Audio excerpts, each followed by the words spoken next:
Hey everyone, it's Carter King. If you're an educator, a leader, or just a parent who wants to teach kids about space, check out my newest book, Carter's Journey Through Space. It's available now on Amazon, Target, and bookstores everywhere. Come explore the universe with me.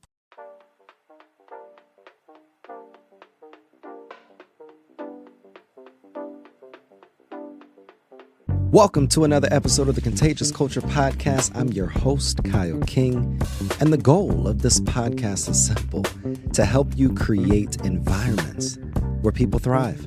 Through real conversations, practical strategies, and powerful stories, we equip leaders, educators, and change makers just like yourself to build cultures rooted in purpose, performance, and authenticity. Because culture isn't something you talk about, it's something you live. This is the Contagious Culture podcast. Let's get started. Welcome back to another episode of the Contagious Culture podcast. I'm your host, Kyle King, and the goal of this podcast is simple: to help you create ecosystems and environments where people thrive. Look, I have somebody on here today that is doing some phenomenal work. From a leadership landscape, from a nonprofit landscape, she is really a powerhouse in nonprofit leadership. Lauren is the executive director of Gratitude Network, where she supports social entrepreneurs in scaling their impact worldwide. She's led organizations from the ground up, like Suit Up, helping them grow exponentially while building sustainable systems. Lauren has been recognized as a White House champion for change, a Forbes Nonprofit Council contributor, and has been featured in multiple publications for her thought leadership. Lauren, how you doing? I'm doing well. Happy Tuesday, and hope everyone's having a great day. Thanks for having me. Oh, of course. You are a celebrity, Lauren. And I'm so grateful that we're able to have this conversation. You're doing some absolutely phenomenal work. One of the questions that I want us to start off with before we get into all of the different things that we're going to talk about in this episode is, what keeps your fire burning? Yeah. I think the first thing that comes to mind for keeping my fire burning is, right, we always lead with our heart, but that doesn't mean it has to be hard work. And I think that's the thing that, right, when it really resonates me of like, what keeps me doing this work day in, day out. And the first is like, oh yeah, it's hard. And I was like, but I got to lead with my heart. And I feel like the dichotomy between the two is always something I really focus on is I have my heart, I have my head, and it's hard. And that's what keeps pushing through. How would you describe what you do to people that don't know you, that this is their first time meeting you? Like, how would you describe that? Absolutely. Well, it depends on where you are in the country. If you are a Silicon Valley, finance guru, I'd tell you we're the Y Combinator of nonprofits, right? For nonprofits. If you're in the middle of America, I say we help nonprofits be smarter, more efficient, and make your dollars go further. And if you're on the East Coast, the first question you ask me is, what do you do? Right. So I'm very used to that. Oh, literally. And especially being a former New Yorker, I'm perfectly fine with that. We're a nonprofit accelerator, right? We identify nonprofits who are doing incredibly good work, and we help them run like a business, because just because you're a nonprofit, it doesn't mean you shouldn't be running as a business. Because if your business is doing well, you get to serve more kids, you get to support more puppies, you get to make the world a better place. So it's in your best interest to really be running a really high performing nonprofit organization. And so we give you all the tools, the coaching, and the strategy to make that happen. No, I love that, Lauren. And, we do similar work, but on different sides of the playground. In your experience, what are nonprofits getting wrong? They lead with their heart, right? And sometimes it's, nonprofit leaders always do the right thing. And that's not wrong. I will say that. Yeah. But it doesn't mean we can't use some of the same principles that, top Fortune 500 companies are using to build and scale our teams. Sometimes I feel like we're afraid to hurt feelings. We're afraid, that's how a for-profit thinks. We can't do things that way. And I think, if anything, it's redefining and looking at your lens a little differently. And I mean, talk about building culture. Building culture, I feel like, is even more important in a nonprofit, because we're all not doing it for the paycheck, right? Exactly. And so you've got to really create that culture and create the systems and infrastructure for your nonprofit to scale and grow. And I think we talk a lot about what that looks like. No, I love that. You talk about culture systems. You talk about these various tools that you need to be Yeah, able to really accelerate forward. And I hear there's a lot of talk around this idea of yeah. scaling, but you can't scale something that's not sustainable. Nope. Um, like at all. And I feel like we just like throwing around these words like scaling and impact and agile and all these things, but we really don't define what these words mean. Can you talk about what are actual systems that a nonprofit leader listening in right now can actually that they need or they need to clean up so that they can be able to jot these things down? Yeah. We talk a lot about, right, especially actually for any company, right? If the leader were to leave tomorrow, can the company continue? That's Right? good. Right? And if the answer is no, that is a system that, lives in the leader's brain. That is something that only happens if the leader is here. That's when That's you good. realize you're in trouble, right? The Good. leader should be able to walk out tomorrow, and the impact you're having, for profit or nonprofit, should still be able to occur. So that's Mm, why I highly encourage all leadership teams to sit down and really look at, all right, your program or your service. What are all the steps to build the program, to measure the program? For operations, right? What is your tone of voice? What does your branding look like? What do you want people to think through? What does your marketing materials look like? Really laying that out so that if anyone in your company or the leader of the work stream leaves tomorrow with no notice, right, the organization should not feel a single thing. And mm. right, that's hard because it's taking your ego out of it, right? No, We all think we're big contributors, but right, the true contributors, the ones who can say, hey, I've left my mark on the organization, I'm good. that's good. It's easier said than done for sure.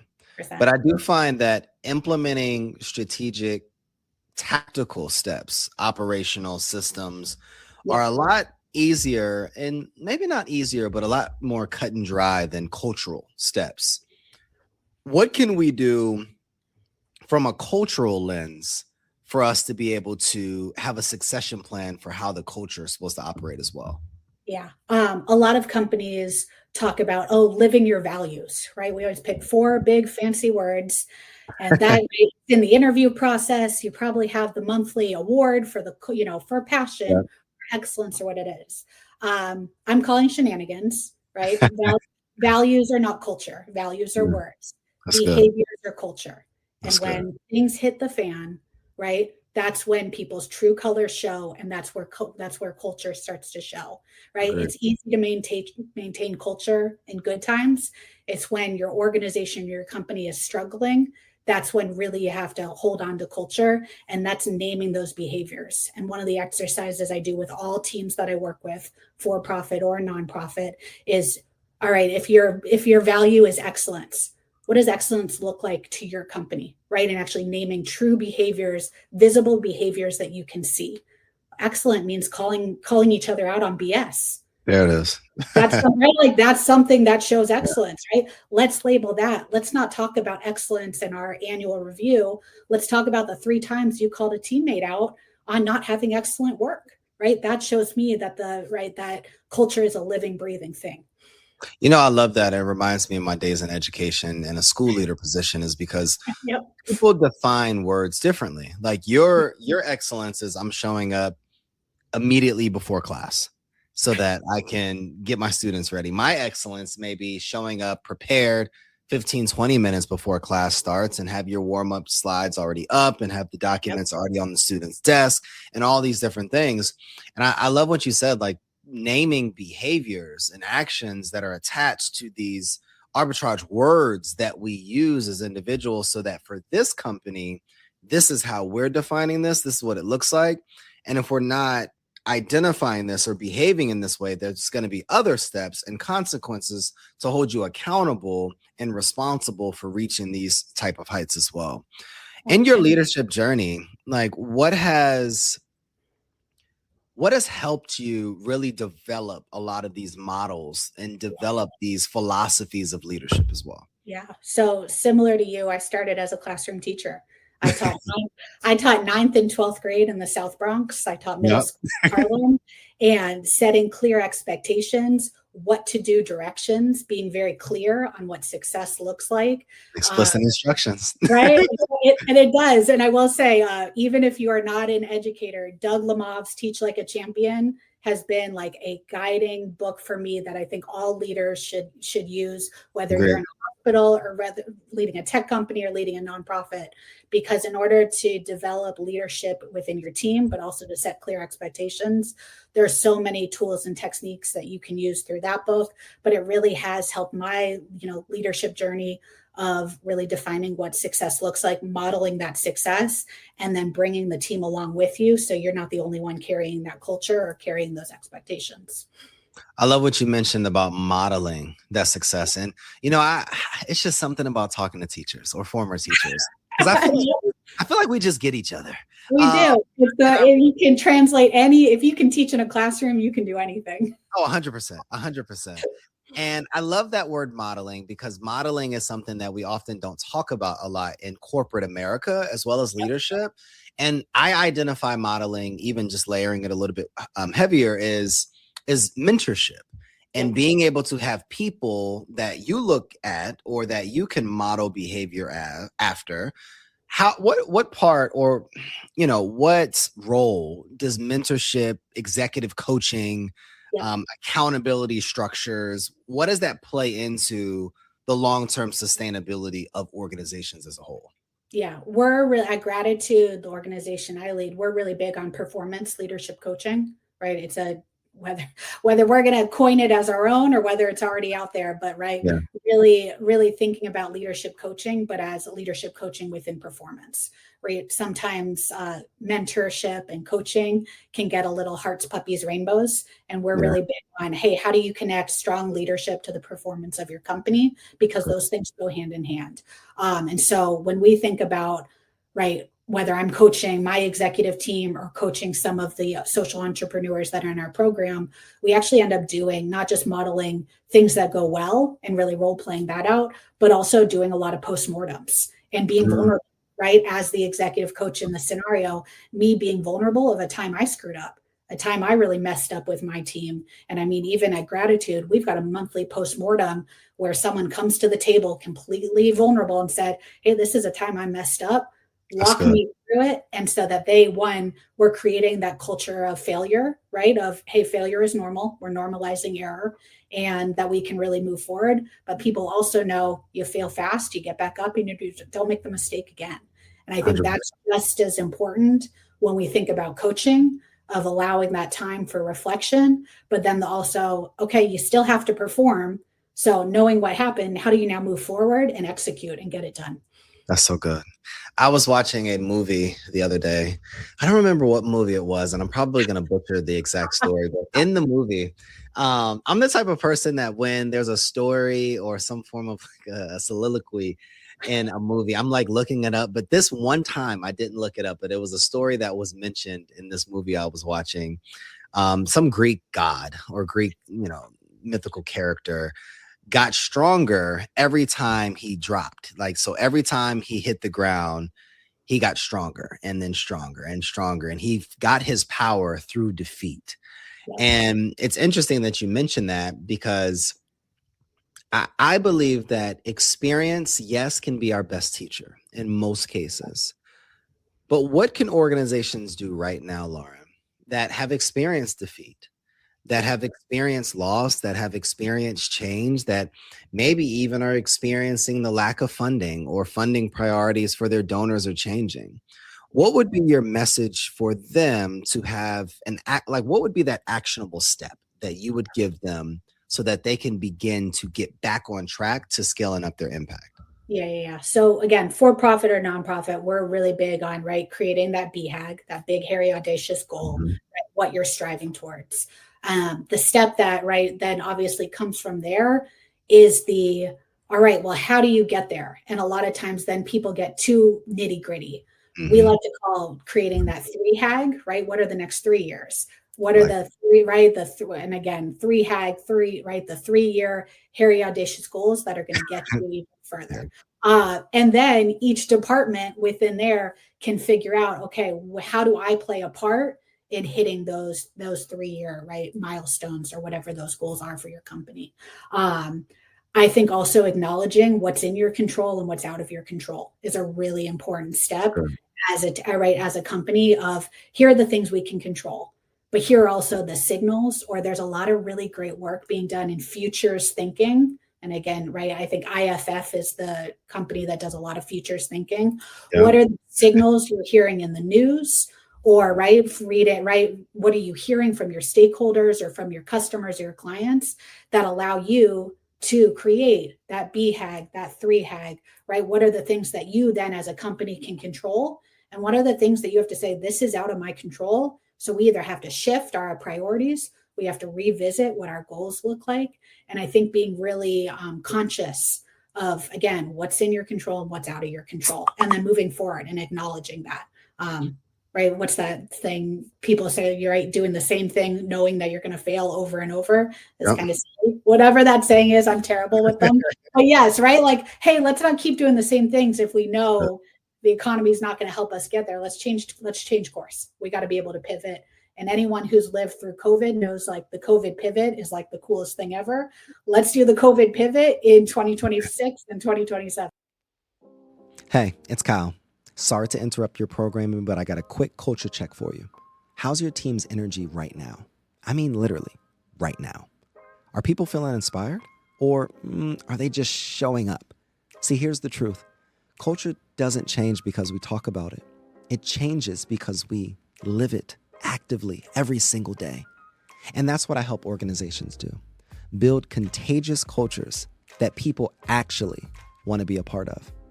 Through keynote talks, interactive trainings, and hands-on consulting, I help leaders transform the way their teams connect, perform, and grow. So if your culture needs a little bit of spark, let's light it up together. Visit theculturelab.org, again, theculturelab.org, or connect with me directly on LinkedIn at Kyle S. King to learn more about how we can work together. Because remember, your culture is contagious. Make it worth catching. Now let's get back to the program. I'm surprised no one's written a book called The COVID Pivot. Right? I may coin it. Really Kyle, my idea. No, you got it. I really like that. And if anybody's listening and you steal the idea, we're definitely coming for royalty money. You have the Cupid shuffle, and then you have the COVID pivot. The COVID pivot. I like that. Let me ask you this, because you talk about the COVID pivot. That I may just even title this whole episode that. I love that. Let's do it. There's a lot of organizations that are still relying on grants. There's a lot of organizations that cannot run without grants, without donors, and they have no earned revenue strategy. They're not really building a business. They're a charity, in my opinion.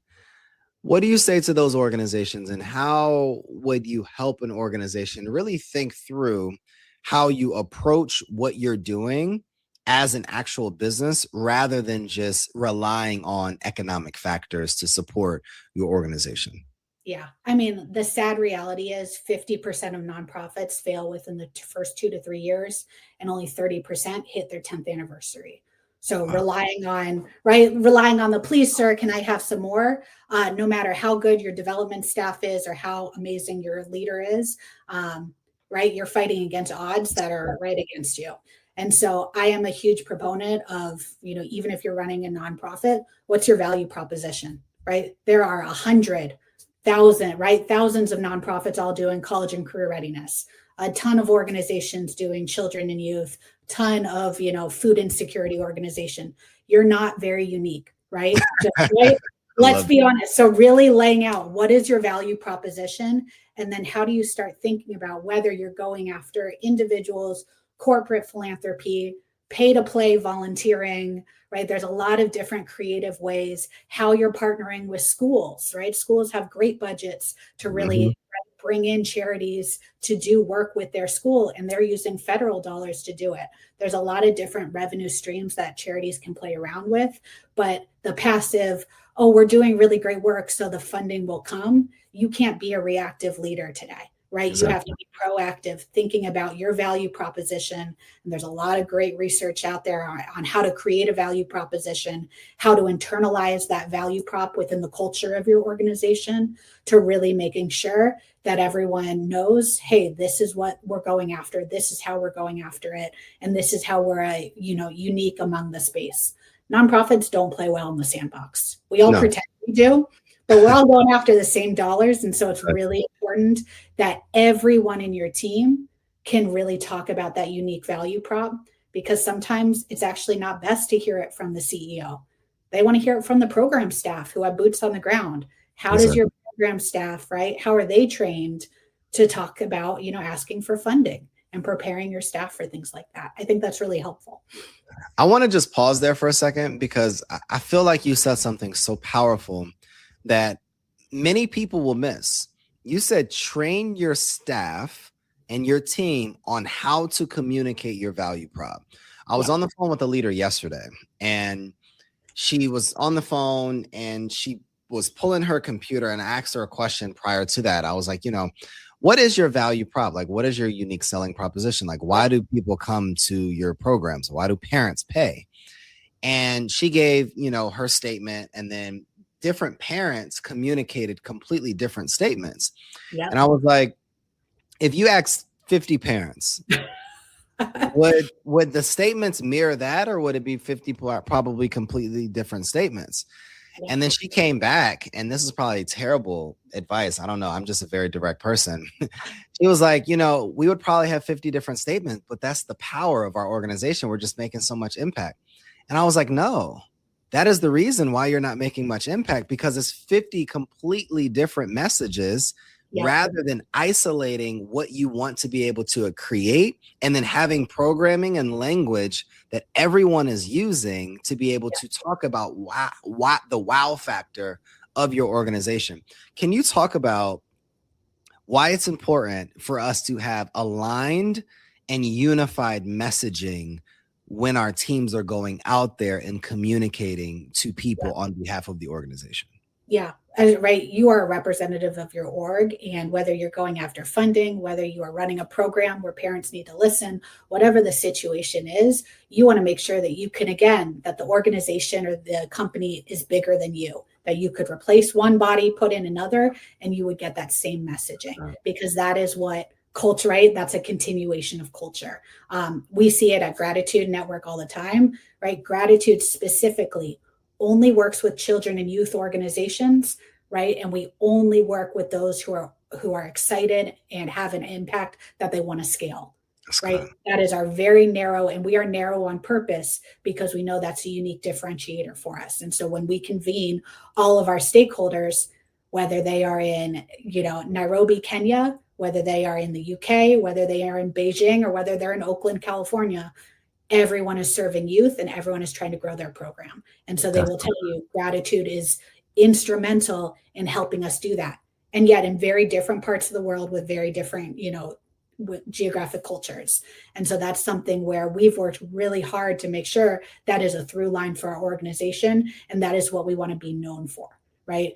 Where things get tricky is if you are known for too many things, you're known for nothing, right? No, 100%. And so that's something where, right, when brand recognition and how you want to be thought of, that goes back to your big, hairy, audacious goal, right? How do you want to be remembered 25 years from now? And really making sure that that is an aligned activity, right? That everyone in your staff, from your entry level coordinator all the way up to your C-suite, right? Everyone has the same messaging. Everyone has the same training.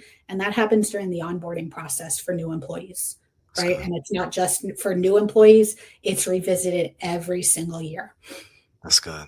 Lauren, why this work? Your passion, your, background and your leadership has been phenomenal, especially for this work in the social impact industry.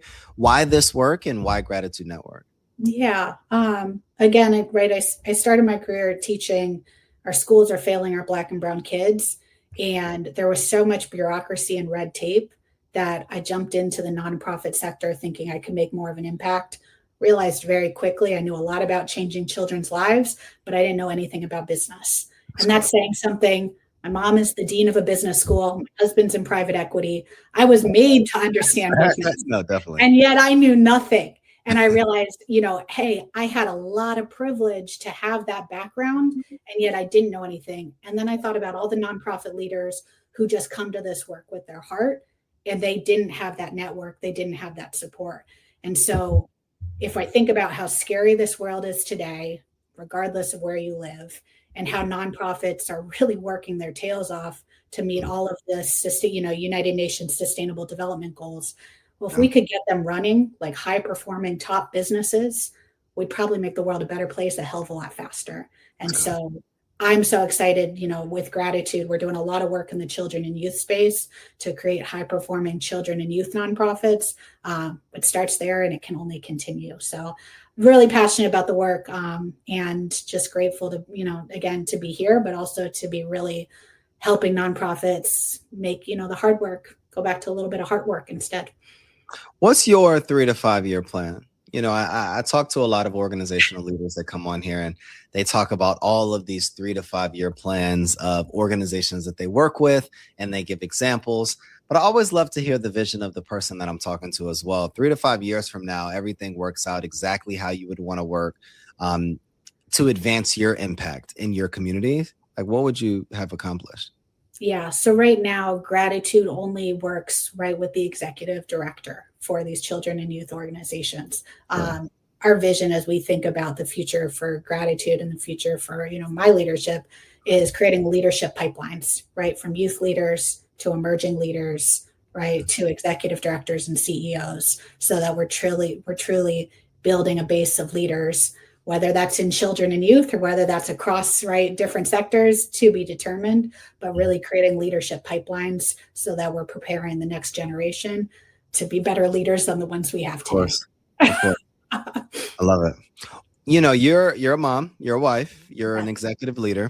And I believe a lot of times we don't talk about the importance of balance, because we carry a lot in the social impact industry. We're running organizations where dealing with the weight of the people that we support as well, whether it's, in your case, children and different families as well. How do you balance it all? And what would be your advice to the leaders listening in to being able to still take time for yourself and the people that are most important to you? Well, so I was a college athlete too. And I will say, and one of the things is I always noticed is I got better grades during season than I did out of season. I agree. And so I kind of think about, right? Like I kind of think about being a mom in that same regard of using it as a superpower, right? And it does it, right? That moms get things done so much faster than anyone else in the world. And I truly, right? Like, and I hope everyone is thinking right now of that mom that they know. They're like, how do they do it all? And how do they do it? It's ugly, right below the surface. It's like that duck that's staying real down, but under the surface, they're pedaling. That's me in a nutshell, but I think it's something, as I've learned, right, in a little, 15 years, and my kids are now, a little bit older, of realizing being a little vulnerable, but also not being embarrassed or not being shy about, I am a mom. I turn my brain off at 4:02 because that's when I leave to pick up my kids. If I need to go back on, I can go back on, but I'm not going on and back on until they're in bed. And it means I might have to work a little faster during the day, but that's what I need to be a good parent. And when I'm a good parent and a good wife, I'm a hell of a lot better of an executive director, right? And realizing that, like, that balance makes me a stronger leader during my day job, because when you have a bad day at work and a bad day at home, right, there's nothing else, right? Really, right? Like, carving out that balance is not just a mental health thing. It's actually going to help you with your leadership performance in your day job. And so making sure that, right, whether if it's a nonprofit, making sure your board knows, hey, here are my lines in the sand. And I think I was a little scared to do that earlier in my career, but feeling a lot more confident. I'm a mom. This is what that means for Lauren Reilly. It might look different for someone else. This is what I need to do my job efficiently, right? And is that right? Does that work for your company? And make it clear. And there's a lot of great companies out there who are actually looking the same way we talk about teachers and how the skills are transferable. Use the fact that you're a mom in your interviews, right? I am a stronger leader because I lead 3 children to get through brushing teeth and getting to bed, right? I have trained my husband to do laundry, right? These are things, if you can do it with your family, you can do it in the workplace. And so use it as an asset and not a detriment. I love that. I love that mindset shift as well. And it makes me think about the leaders listening in that don't recognize that it happens in your mind before it starts showing up within your organizations or in your home. 100%. What is one mindset shift that a nonprofit leader can make that can really begin to scale up their impact or productivity? Yeah. There's something that I was sitting down with one of my mentors the other day, and he was talking about how product is king, right? Just this concept of product is king. And I thought that was so interesting, right? In the tech world, this makes sense, right? You live or die on your product. As good as your app is or whatever the service is, right? Product is king and everything has to scale down from that. Yeah. That is a really great mindset shift for, again, for-profit, nonprofit. Your product is king. And then from there, right? Distribution is your kingdom, right? Who you're getting out to, the people you need to bring in, right? And then at the end of the day, financial sustainability is your right to rule, right? So if you can get through that, and I think, again, really, really great mindset shift, right? Walking through with your leadership team, product is king, distribution is your kingdom, and financial sustainability is the right to rule, and really walk through how your company is thinking about those 3 things. That's going to fundamentally change the way you approach every part of building your company. Lauren, this conversation has been amazing. It's been electric for sure. I'm glad. Where can people find you? How can we continue to support and endorse your work here on our side? Yeah. So obviously always available right on LinkedIn. Lauren Reilly, Gratitude Network. If you're interested in getting more involved in our work, just gratitude-network.org. I also do a lot of executive coaching and workshops for companies and for nonprofits. So even if you're not a children and youth org, some of the learnings that we do are really applicable to any company. So always happy to fly out to wherever and really coach your team and coach you to make your organization more willing to scale. So definitely reach out, and always happy to help. Lauren, thank you so much. Thank you so much for not just sharing your journey, but sharing your wisdom. Your insights are real deal. And anybody listening in, how she approaches systems, how she approaches really sustaining organizations before you're given the opportunity to scale organizations is phenomenal. But look, it all starts in your mind. And if you can balance things at home and be the best person at home, it allows you to be able to scale up your impact at work. Look, for listeners, if you want to learn more about Lauren or Gratitude Network, check her out on LinkedIn. Look up the websites, identify how she can be able to best support your organization. And one of the questions that we always ask our listeners is, what type of culture are you spreading? The energy you bring is the culture you create. Go make yours worth catching. We'll see you all next episode. Thanks for tuning in to the Contagious Culture podcast. If this episode challenged or inspired you, hey, take a second to share it with someone who's building culture in their world. Make sure to like, subscribe, and leave a review. It helps more leaders, educators, and change makers just like yourself join the movement. You can connect with me on LinkedIn or YouTube at Kyle S. King for more tips, tools, and methodologies to be able to help you create this ecosystem of absolute excellence. Until next time, lead boldly, live intentionally, and remember, your culture is contagious. Make it worth catching.